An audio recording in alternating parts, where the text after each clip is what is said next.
السلام علیکم لیڈرز، کیا حال چال ہے؟ میں ہوں رابی راول اور آپ اس وقت موجود ہیں میرے چینل رابی راول ناولز پر۔ تو کہنے کے مطابق تو میں پھر بھی کل نہیں آ سکی، اس کی وجہ ایک یہ تھی لیڈرز کہ ہماری جو نیٹ تھا اس کا کافی ایشو تھا، 2 دن سے جو ہے نیٹ ہمارا بند تھا، تو اس وجہ سے میں کل جو ہے وہ ایپیسوڈ اپلوڈ نہیں کر سکی۔ اس کے لیے بہت بہت سوری، معذرت، اور پلیز اپنی اس رائٹر کو معاف کر دیجیے گا، کیونکہ میں نے بہت کوشش کی تھی لیکن مسلسل یہ ڈیٹے پہ کام نہیں ہو سکتا، وائی فائی پہ ہی ہو سکتا ہے، کیونکہ یوٹیوب پہ اپلوڈ کرنے میں بڑا وہ ایم بیز جو ہے نا وہ ویسٹ ہو جاتے ہیں، تو پھر نہیں ہوتا۔ تو وائی فائی جو تھا وہ 2 دن سے خراب تھا، اس وجہ سے ایپیسوڈ جو ہے وہ میں نہیں اپلوڈ کر سکی۔ تو اب میرا ارادہ یہی ہے کہ میں آپ لوگوں کو آج ایپیسوڈ 35 اینڈ 35 کا پارٹ 2 دونوں ہی اپلوڈ کر دوں، اور جو میں نے آپ لوگوں سے سرپرائز ایپیسوڈ کا کہا تھا وہ انشاءاللہ میں آپ لوگوں کو کل جو ہے وہ میں دے دوں گی، ٹھیک ہے نا۔ آج جو ہے نا صرف آپ لوگ آج اور کل کا ایپیسوڈ لے لیں، ٹھیک ہے نا۔ تو انشاءاللہ پھر میں کل آپ لوگوں سے 36 کے ساتھ جو ہے نا وہ میں اس کا پارٹ 2 جو ہوگا نا وہ میں آپ کو سرپرائز ایپیسوڈ جو ہے وہ میں اپلوڈ کروں گی۔ تو چلیں اسٹارٹ کرتے ہیں بنا دیر کیے۔ نفرت اور محبت سے رقم عشق کی داستان ناول، تحریر ہے رابی راول کی، اور ایپیسوڈ ہے 35۔ Let start. عبدالکریم خان، حارث خان، عبدالمنان خان، رافع خان، غفران، احمد یار خان اور احمد شاہ سمیت سب لوگ اس وقت ٹی وی لاؤنج میں بیٹھے تھے، جبکہ تمام خواتین اس وقت روبیشہ کے کمرے میں روبیشہ کے پاس تھی۔ احمد شاہ نے ان سب سے ایک ضروری بات کرنے کے لیے ان سب کو یہاں پر اکٹھا کیا تھا۔ ٹی وی لاؤنج میں اس وقت مکمل سناٹا چھایا تھا جب احمد شاہ کی آواز گونجی۔ عبداللہ صاحب، میں جانتا ہوں میں جو اس وقت بات کرنے جا رہا ہوں اس بات کے لیے یہ وقت مناسب نہیں ہے، لیکن میں آج ابھی اور اسی وقت آپ سے کچھ مانگنا چاہتا ہوں اور امید کرتا ہوں کہ آپ مجھے انکار نہیں کریں گے۔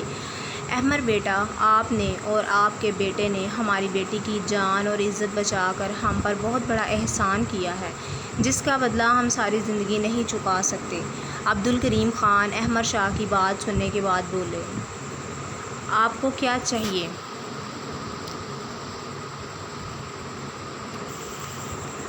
آپ کو کیا چاہیے؟ ہم پوری کوشش کریں گے کہ ہم آپ کی خواہش کا احترام کر سکیں۔ اب کی بار عبدالمنان خان بولے، ایک بیٹے کا باپ ہونے کی حیثیت سے میں آپ سے آپ کی بیٹی روبیشہ کے لیے اپنے بیٹے اسفند شہریار شاہ کا رشتہ مانگتا ہوں۔ کیا آپ ابھی اور اسی وقت اسفند کا نکاح روبیشہ سے پڑھا کر اسفند کو اپنی فرزندی میں لینا پسند کریں گے؟ احمد شاہ کی بات سننے کے بعد عبدالمنان خان کے چہرے پر ایک عجیب سی چمک تھی۔ انہیں اپنی بھتیجی کی بہت فکر تھی۔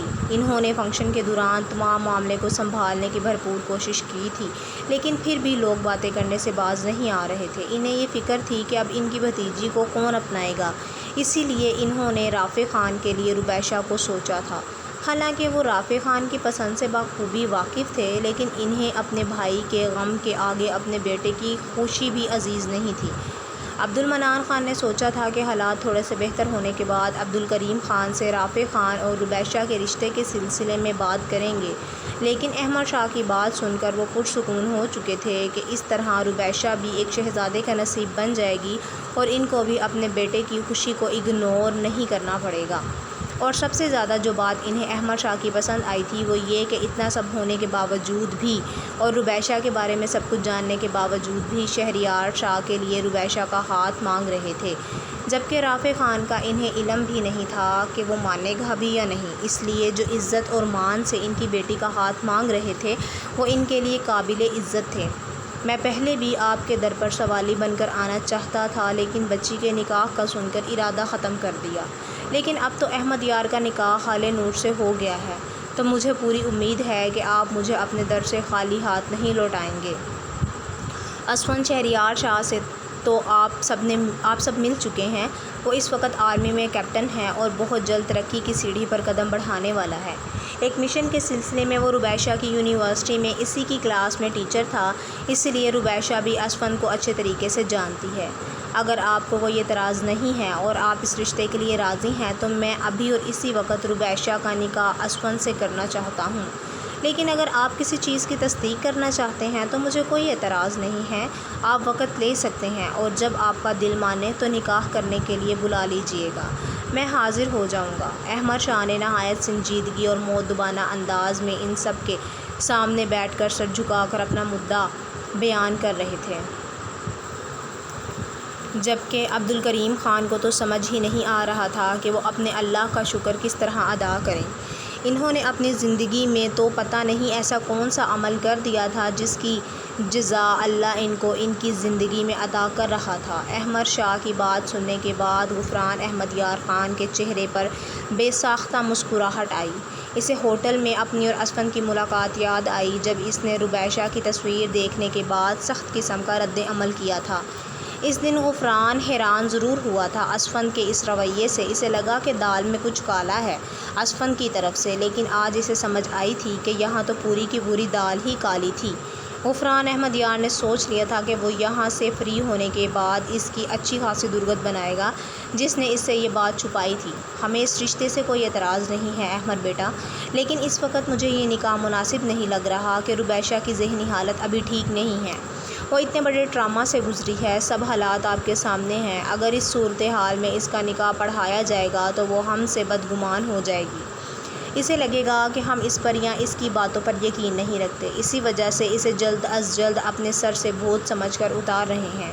اب کی بار عبدالکریم خان عبدالمنان خان اور حارث خان کی طرف دیکھ کر بولے، کیونکہ وہ بھی عبدالکریم خان کی بات سے 100% متفق نظر آ رہے تھے۔ خان صاحب، میں آپ کی بات اور فکر سمجھتا ہوں اور آپ کی بات کا احترام بھی کرتا ہوں۔ ابھی آپ نے خود ہی کہا ہے کہ ربیشہ ایک بہت بڑے ٹراما سے گزری ہے، اور اس ٹراما سے ایک لڑکی کی ذہنی حالت کو نارمل کرنے کے لیے ماں باپ بہن بھائی سب کے سہارے کافی ہوتے ہیں، لیکن اس کے باوجود بھی ایسے حادثوں کے بعد ایک لڑکی کے دل میں گرہ بن جاتی ہے کہ پتہ نہیں ہمیں کوئی قبول بھی کرے گا یا نہیں، اور اگر کر بھی لے تو وہ ہمارے ماضی کو جاننے کے بعد شادی کرے گا، اور اگر شادی کر بھی لے تو کیا وہ ہمیں ہمارے ماضی کے ساتھ قبول کرے گا؟ اور یہ ایسے سوالات ہوتے ہیں خان صاحب جن کے جوابات وقت پر ملنا ہی بہتر ہوتا ہے، اور اگر وقت رہتے اس مسئلے کا کوئی حل نہ نکالا جائے تو بعد میں بہت سے مسائل ہوتے ہیں جن کا سامنا کرنا آسان نہیں ہوتا۔ آگے آپ کی مرضی، آپ بڑے ہیں ہمارے، آپ کا حکم ہمارے سر آنکھوں پر، آخری فیصلہ آپ کا ہے، آپ کا اور ربیشہ کا ہی ہوگا۔ لیکن احمد بیٹا، اس وقت نکاح کون کروانے آئے گا؟ میرا مطلب ہے کہ مولوی صاحب کا بندوبست کیسے کریں؟ احمد کی بات پر حارث خان اور عبدالمنان خان اکٹھے بولے۔ عبدالمنان خان کی بات سنتے احمد شاہ کا چہرہ خوشی سے کھل اٹھا تھا، جبکہ عبدالکریم خان اسی کشمکش کی کیفیت میں تھے کہ وہ اپنی بیٹی کو کس طرح راضی کریں گے، کہیں ان کی بیٹی ان کے بارے میں کچھ غلط نہ سوچے، لیکن ان کے لیے ان کے بھائی کا فیصلہ قابل معتبر اور قابل احترام تھا، جس کو وہ چاہ کر بھی کبھی رد نہیں کر سکتے تھے۔ عبدالکریم خان ان تمام سوچوں کو جھٹکتے ہوئے اٹھ کر احمد شاہ کے گلے لگے، جبکہ احمد شاہ عبدالمنان خان کے گلے لگتے بولے، خان صاحب آپ فکر نہ کریں، ابھی مولوی صاحب کا انتظام ہو جاتا ہے۔ وہ تو تمہاری بات ٹھیک ہے احمد بیٹا، لیکن ہماری ایک شرط ہے۔ عبدالمنان خان احمد شاہ سے گلے ملتے بولے، اور شرط کی بات پر احمد شاہ نے کنفیوز ہوتے عبدالمنان خان، حارث خان اور عبدالکریم خان کو دیکھا، جو خود بھی عبدالمنان خان کو حیرت سے دیکھ رہے تھے، جو پتہ نہیں کون سی شرط رکھنے لگے تھے۔ احمد شاہ، آپ ہمیں خان صاحب نہیں بلکہ خان صاحب کی بجائے انکل بلاؤ گے؟ عبدالمنان خان کی بات سنتے سب کے چہروں پر ایک سکون کی لہر دوڑی۔ آپ نے تو مجھے ڈرا ہی دیا تھا انکل، مجھے آپ کی یہ شرط دل و جان سے منظور ہے۔ آپ لوگ اندر جا کے ربیشہ کو منائیں اور اس سے بات سمجھانے کی کوشش کریں، تب تک میں مولوی صاحب کا پتہ کراتا ہوں۔ احمد شاہ جیب سے فون نکالتے ہوئے عبدالکریم خان اور عبدالمنان خان سے بات کرتے ارحان کا نمبر ملایا، جو دوسری بیل پر اٹھا لیا گیا تھا۔ اسپیکر سے ارحان کی نیند سے ڈوبی آواز ابھری، سر آپ نے اس وقت کال کی، خیریت ہے؟ ہاں ارحان، سب خیریت ہے، تم 15 منٹ میں کسی مولوی کو لے کر یہاں پہنچو، ابھی اور اسی وقت اسفند کا نکاح ہے، اور اگر 16واں منٹ گزرا تو تم جاب سے فائر ہوگے۔ احمد شاہ کی بات سننے کے بعد ارحان نے فون کو گھورا، اس کا تو سر ہی چکرا کر رہ گیا تھا جو رات کے تقریباً 2 بجے کے قریب ان کو مولوی صاحب کا بندوبست کرنے کے لیے کہہ رہے تھے، کیونکہ انہوں نے اسفن سانڈ کا نکاح پڑھوانا تھا۔ احمد شاہ کی بات سننے کے بعد وہ دان پیستا احمد شاہ سے بولا، لیکن سر اس وقت میں کیسے مولوی صاحب کا بندوبست کروں؟ وہ ابھی بول رہا تھا جب احمد شاہ بولے، تمہارے 15 منٹ میں سے 1 منٹ کم ہو چکا ہے اور اب تمہارے پاس صرف 14 منٹ ہیں، ریممبر اٹ۔ کہتے کھٹاک سے فون بند ہو گیا، جبکہ ان کے باس کے نئے ملنے والے حکم پر وہ پیچو تاب کھاتا اسفن کو 1000 گالیوں سے نوازتا، گاڑی کی چابی اٹھاتا باہر کی جانب روانہ ہوا تھا کہ کسی مولوی صاحب کا بندوبست کر کے وہ 15 منٹ میں عبدالکریم خان کے گھر پہنچ سکے، کیونکہ وہ یہ بات جانتا تھا کہ اگر 16واں منٹ ہوا تو احمد شاہ اس کی درگت بنانے میں 1 سیکنڈ بھی نہیں لگائیں گے۔